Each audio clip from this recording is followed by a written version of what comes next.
Hi, everybody. Welcome back to my channel. I'm Susan Lynn. I'm a psychic and medium. Thank you for joining me today. We're going to do something a little different and something that's really going to help you, which would be great, right? Don't we all need a little help sometime?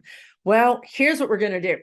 I'm going to show you how you can get some really good guidance from your spirit guides through oracle cards or tarot cards. Okay. Here's what you're going to do. You're going to say a little prayer to make sure that you're connected to your spirit guides, whatever that is for you. I surround myself by love and light. I'm surrounding myself with divine intention to only communicate to my spirit guides of 100% divine light.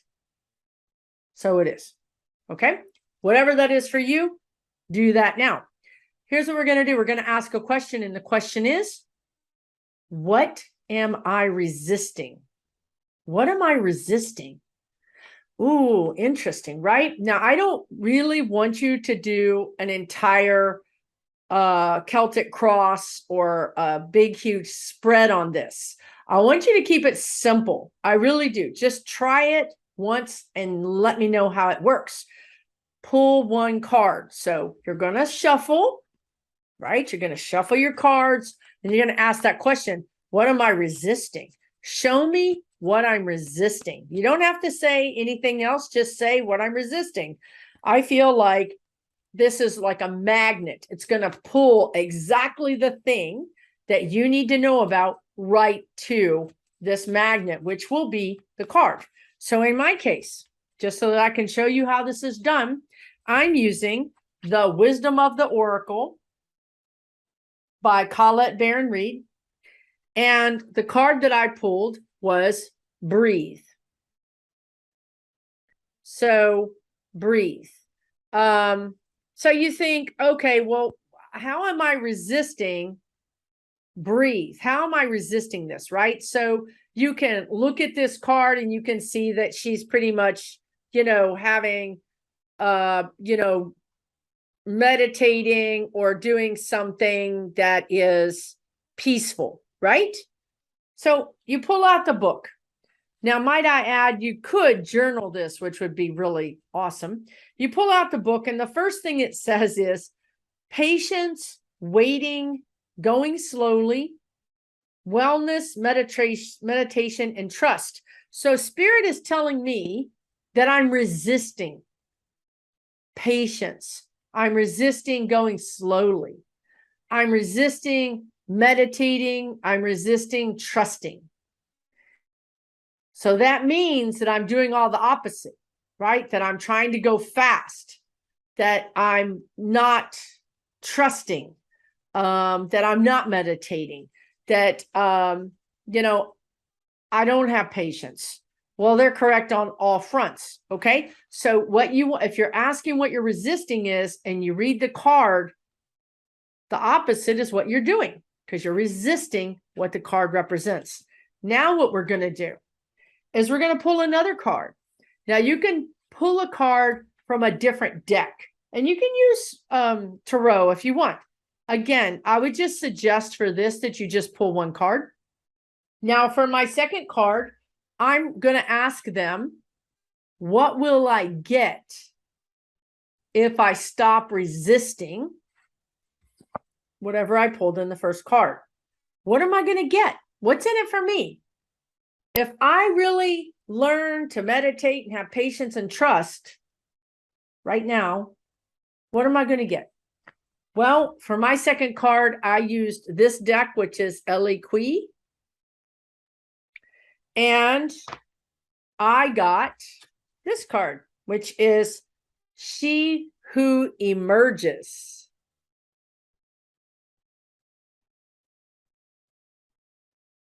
She Who Emerges, enlightenment, mindfulness, and rise up.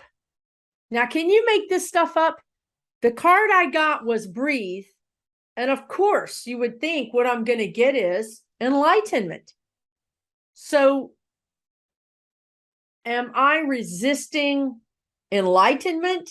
Am I resisting mindfulness? Well, yeah, because I get caught up in this political, terrible sort of going down the drain energy that's happening right now. I've gotten caught up in the terrible hurricane that just hit Florida and is now trying to hit North Carolina or South Carolina. And it's hard. It's hard to stay mindful. It's hard to stay centered when you feel like all hell is breaking loose, right? So this is a good way to check in with your body, check in with your spirit guides. What am I resisting, right? So some other questions that you might ask are, what do I need to change? Or what do I need to let go of? So you could ask the question, what do I need to change? And pull a card. What do I need to change? What do you think I need to change? You could also ask, what do I need to accept? Let me ask that. That's what Spirit wants me to ask. What do I need to accept? What would it help me? What is there that would help me if I accepted it? That's the question they want me to ask right now. And by the way, we do this on my Patreon group. All my Patreon members are like, hey, we did those questions. We do this every other Sunday and we journal about it and we learn about ourselves. So what do I need to accept? I got this card, which is mending. I can't really get it. There it goes. Mending. So interesting. What I'm resisting is calm and trust and meditation. And what it would be good for me to accept is mending. So that's very interesting. Let's take a look at that and see what that has to say about me. And I will let you know. It means forgiveness, making amends, and healing after arguments. It says, each time we are hurt, allow the hurt to pass through us without understanding and integration. We accumulate an unwanted burden. I'm going to read that again. Each time we are hurt and we allow the hurt to pass through us without understanding, integration, we accumulate an unwanted burden. So they're saying this keeps us chained to the very things we need to heal. So they're saying that I need to mend something. It would be good if I accepted mending. Now, what would I get if I accepted this mending? So we're going to ask that question. I'm going to go back to my Ellie Key. What would I get? What would I receive if I accepted and integrated this mending energy? Which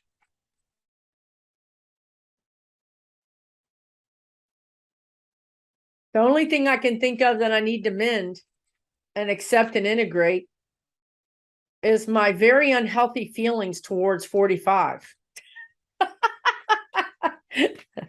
Are they trying to tell me to have compassion for 45 or 45's followers? That's a tall order, folks. That's a tall order. Okay, so what I would get if I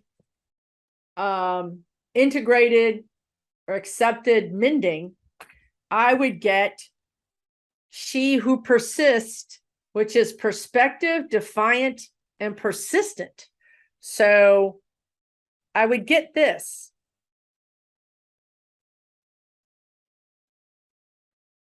Somehow I would get perspective, defiant, persistent.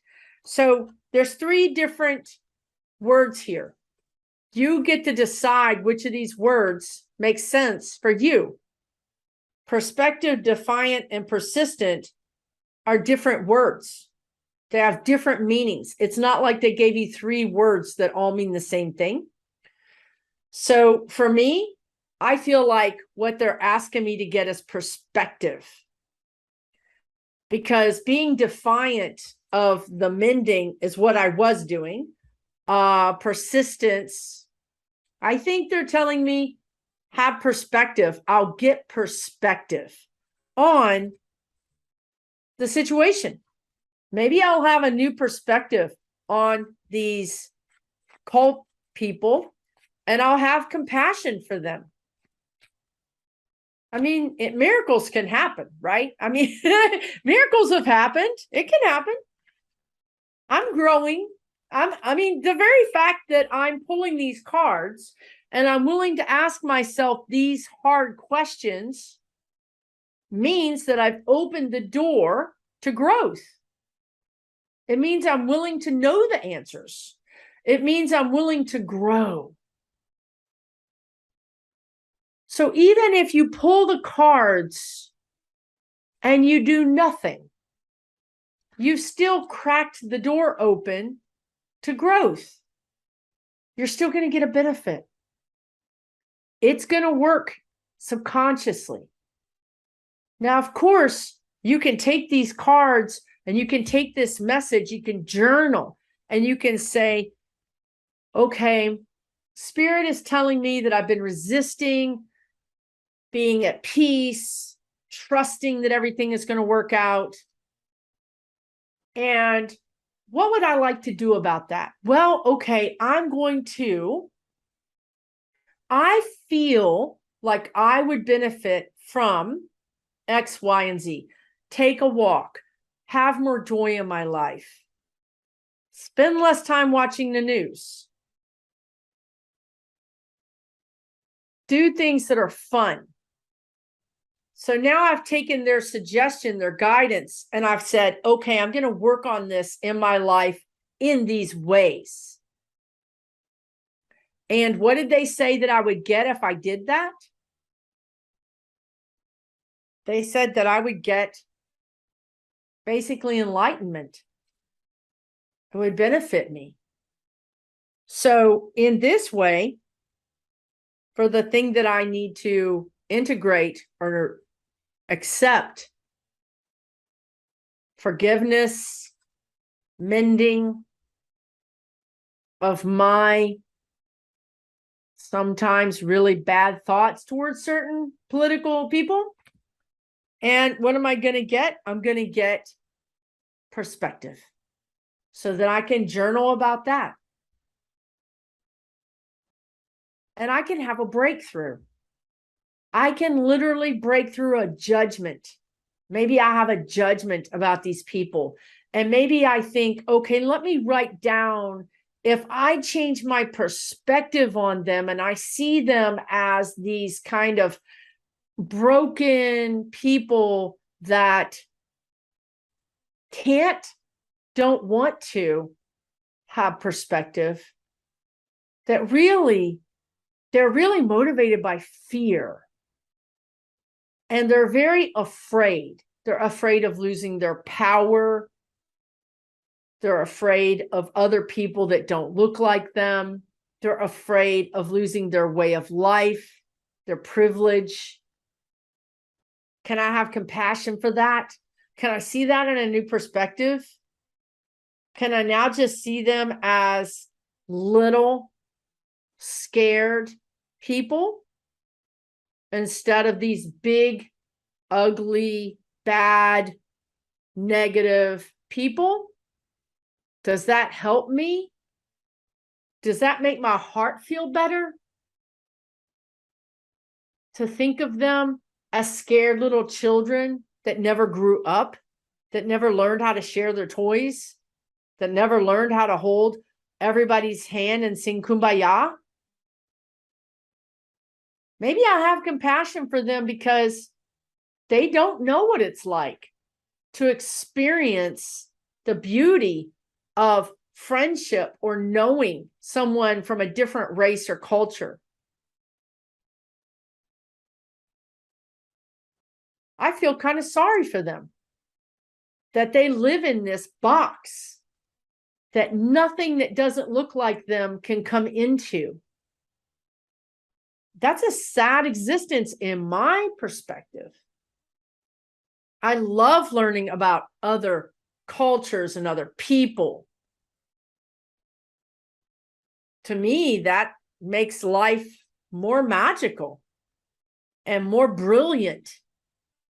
And I can't imagine living in a little box.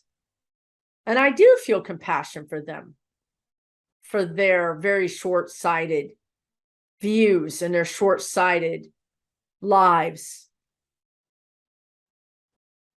And I also know that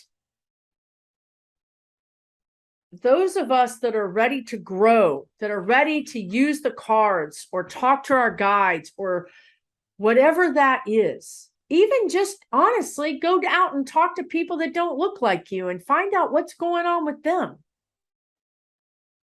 How do they see the world? Maybe just go talk to anybody that doesn't look like you and ask them, how do they see the world? So that you can learn how to see the world differently through the eyes of someone else. That's how we grow as a human species. And this is how we're going to grow as a human species. You're never going to grow if you live in a box. The world will leave you behind. And I guess that's their choice. But doing this exercise today has made me see perspective, what they said I would get. It's given me a perspective now that I didn't have 30 minutes ago. And that perspective is, I want to go out and talk to other people now. I want to talk to people that don't look like me and just listen to them. I want to hear what they have to say, because in some ways, my vision as a white lady is a box, is my own box. And I don't want to live in a box like they're living. I don't want to do that. I don't want that kind of existence. I want to go sit down and hear about other people's existences. I want to hear about their culture, their family. I want to hear how they see my community. How do they see the world? Maybe I'll find that we have some commonalities, or maybe more importantly, I'll learn something from them. And they don't even have to just look differently. They could be different from you in some other way. Maybe they look just like you, but maybe they're of a different religion. Maybe they're of a different sexual orientation. Let's all go out and find somebody that's not like us and let them talk to us about themselves and how they see the world. What a beautiful expression of being human that would be. Listen, I hope this has been helpful for you. I know we're all going through some things right now. And I want you to take really good care of yourself and know that I'm sending you love and light wherever you are. Thank you for joining me. Take good care.